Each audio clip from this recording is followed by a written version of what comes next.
కామినేని శ్రీనివాస్ చిరంజీవిని పొగుడుతున్నాడు. అబ్బో ఆకాశానికి ఎగుతున్నాడు చిరంజీవిని. చిరంజీవి ముఖ్యమంత్రిని రంకెలేస్తే జగన్ బయటికి పరిగెత్తుకొచ్చాడు అని ఆకాశాన్ని లేపితే ఈయన ఉండబట్టలేపాడు. లేచిపోయి వెంటనే కామినేని శ్రీనివాస్ గారు సైకో అప్పుడు వచ్చారు కదా సినిమా వాళ్ళు అది ఇదని. సాక్షాత్తు బాలకృష్ణ నాతో ఫోన్లో మాట్లాడాడు. నాతో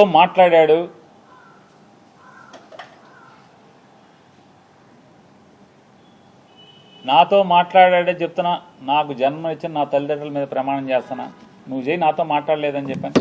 మీ అమ్మా నాన్న మీద మాటకి చెప్తారు కదా. అరే ఎన్టీ రామారావు గారు, బసవతారకం గారు ఎంత క్యారెక్టర్ ఉన్నవాళ్ళు, ఎంత సంస్కారవంతంగా బతికారు వాళ్ళు, ఎంత సంస్కారవంతంగా బతికారు. వాళ్ళ కడుపును పుట్టి ఈ రకమైనటువంటి నీచపు మాటల అసెంబ్లీలో.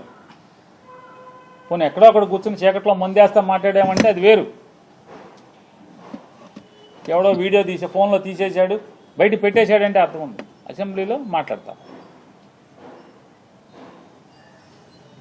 నన్ను అడిగావు బాలకృష్ణ, నన్ను అడిగావు ఫోన్ చేసి జగన్మోహన్ రెడ్డి గారితో అపాయింట్మెంట్ ఇచ్చు నేను వచ్చి కలుస్తానని చెప్పాను. అఖండ సినిమా కోసం మిరియాల రవీందర్ రెడ్డి ఆయన ఎవరో ఉన్నాడు, నా దగ్గరికి వచ్చాడు. నన్ను అడిగి 10 మందితో మాట్లాడించి అపాయింట్మెంట్ తీసుకుని నా దగ్గరికి వచ్చాడు. సార్ మా హీరో గారు మాట్లాడుతా అంటున్నారు, కొద్దిగా మాట్లాడండి సార్ అన్నాడు. మీకు అభ్యంతరం అన్న. నాకే అభ్యంతరం లేదు, మాట్లాడండి, నేను మంత్రిని, మాట్లాడాలి, బాధ్యత, మాట్లాడించండి అని మాట్లాడావు. జగన్మోహన్ రెడ్డి గారు ఎట్టా ప్రవర్తించాడు నేను వెళ్ళి అడిగితే, సార్ బాలకృష్ణ ఫోన్ చేశాడు సార్ వస్తాడంటే మిమ్మల్ని కలుస్తా అంటే కొద్దిగా అపాయింట్మెంట్ ఇవ్వండి అని అడిగాను. ఏ బాలకృష్ణ? చంద్రబాబు నాయుడు బామ్మర్ది. అవునండి ఆయన బామ్మర్ది. మన దగ్గరికి ఎందుకు, ఏం పని ఏంటి అంటాను. అఖండ సినిమాకి లీనియంట్గా ఉండాలంట. వాళ్ళు బ్లాక్లో అమ్ముకుంటారు టికెట్లు, ఎక్కువ షోలు వేసుకుంటారు, బాగా సినిమాకి ఎక్కువ ఖర్చు అయిందంట. మామూలుగా బడ్జెట్ 45 కోట్లు ఎంతో అనుకుంటే అది ఆ డైరెక్టర్ వల్ల అంటే ఎక్కువగా అమ్మారని చెప్పని రేట్లు ఎక్కువగా అమ్మారంట. ఎక్కువగా అమ్మటం వల్ల దాన్ని 70 కోట్లకి తీశారంట. కాబట్టి అమ్మపోతే సినిమా బాగా తీసాం, బాగా వచ్చింది, మంచి సినిమా తీశాను కాబట్టి చూడండి పొమ్మని అడుగుతున్నాడండి. సరే ఏదో మాట్లాడే సరే వాళ్ళకి ఏమైనా సాయం కావాలంటే చేసి పెట్టని చెప్పారు. అంత హుందాగా ప్రవర్తించినటువంటి జగన్మోహన్ రెడ్డి గారి గురించి మాట్లాడే భాష. వాళ్ళ తండ్రి గారు ఏం చేశాడు మీకు సాయం తెలీదా? యావజ్జీవ కారాగారం అనుభవించాల్సినోడు కదా. జీవితంలో మర్చిపోతాడు ఎవడన్నా? మనిషి జన్మెత్తినోడు చిన్న సాయం చేస్తే ఎవరు కూడా మర్చిపోరు. అట్లాంటిది ఏమవ్వాలి? ఏం చేశారు? కొడుకు సాయం చేశాడే తెలీదా? చేశాడు కదా అడగంగానే. మీరు రాబాబా మేము జగన్ దగ్గరికి రామని చెప్పు, తప్పే ఉంది, రాజకీయంగా వాడుకో. మేము ఎప్పుడు జగన్ కలవలేదని చెప్పు, తప్పే ఉంది, నిజమే కదా. జగన్మోహన్ రెడ్డి గారిని ఎప్పుడు కలవలేదు, ఓకే. అంతేగాని నేను రానన్నాను, ఎవడు రానన్నది? ఎవడు? హాస్పిటల్ బిల్లు కోసం డాక్టర్ హరికృష్ణ ఎవరైతే ఆరోగ్యశ్రీ చూసేవాడు హరికృష్ణతో మాట్లాడలేదు? మా బావ ఉండగానే బిల్లులు ఆగిపోయినాయి, మాకు బిల్లులు ఇప్పించండి అని అడగలేదా? బిల్లులు ఇవ్వలేదా జగన్ గారు? ఏం సైకో మీ బసవతారకం హాస్పిటల్ని ఎప్పుడన్నా ఇబ్బంది పెట్టాడా?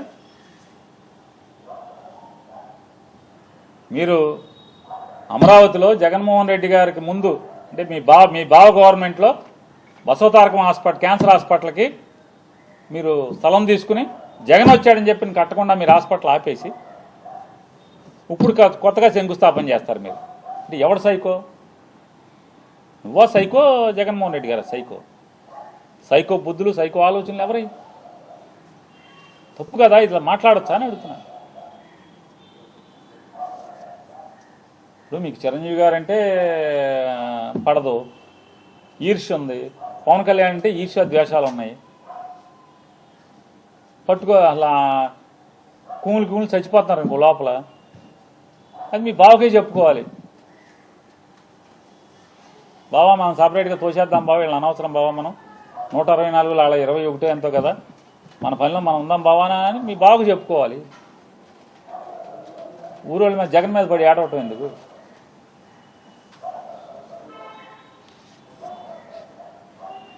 నిజంగానే ఈ కామినేని శ్రీనివాసు ఇట్లాంటి అవాకులు చవాకులు తప్పుడు మాటలు నిజంగా చిరంజీవి గారికి విలువిచ్చి మర్యాద ఇచ్చి సొంత అన్నలాగా ఆయన్ని ఆత్మ అభిమానంతో చూసుకుంటే చివరికి పవన్ కళ్యాణ్ ఇట్లాంటి చాలామంది ఇట్లాంటి తప్పుడు మాటలు మాట్లాడి ఎన్ని నిందలు మోసాం ఈరోజు దాకా కూడా. దాదాపుగా ఒక 3-4 సంవత్సరాలుగా ఎన్ని నిందలు మోస్తూ వస్తున్నాం. నిజంగా చిరంజీవి గారు ఇవాళ రాసినటువంటి ఉత్తరమే పవన్ కళ్యాణ్ వాగినప్పుడే రాసి ఉంటే కనుక అతను నోరు మూతపడేది, జగన్ గారి మీద కూడా ఇంత విషం చిమ్మేటువంటి పరిస్థితులు ఉండేవి కాదు. సరే మంచికో చెడుకో చిరంజీవి గారిని కూడా స్వాగతిస్తున్నాను. ఇట్లాంటి దుర్మార్గులు కామినేని శ్రీనివాసు, బాలకృష్ణ లాంటి తప్పుడు మాట్లాడేవాళ్ళు, దుర్మార్గులు, కిరాతకులు,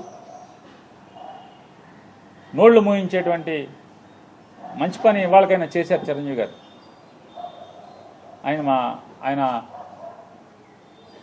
తక్షణం స్పందించినందుకు మనస్ఫూర్తిగా ఆయన స్వాగతిస్తున్నాం. ఆయన మాటల్ని ఆయన రిలీజ్ చేసినటువంటి ఆ ఉత్తరాన్ని, జరిగిన సంఘటనలు చెప్తూ,